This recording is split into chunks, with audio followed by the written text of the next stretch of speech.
I'm Shirley Paulson from Scholarly Works on Christian Science, and I had the privilege of talking with Jeremy Rapport. I wanted to ask you, Jeremy, if you could tell us a little bit about what got you interested in the article you wrote. Tell us its name and why you got involved in writing that. Sure, thanks, Shirley. So the title of the article is Corresponding to the Rational World, Scientific Rationales in Language and Christian Science in the Unity School of Christianity.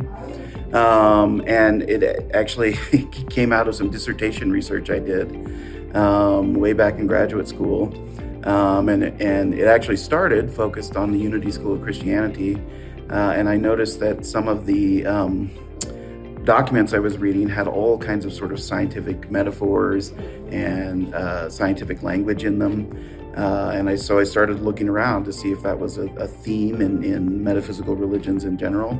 And I discovered a lot of stuff in Christian Science writings that certainly followed that path. And so I got interested in trying to figure out where that came from, why it was important, what it symbolized, and how people were using it and understanding it. So, and it turned into a great project for me. I'm published in Nova Religio, and was actually kind of an important first step in my career. So That's great. Well, thank you so much for writing it, because it's a totally helpful one for us to be thinking about too. So thanks so much. yeah, thank you.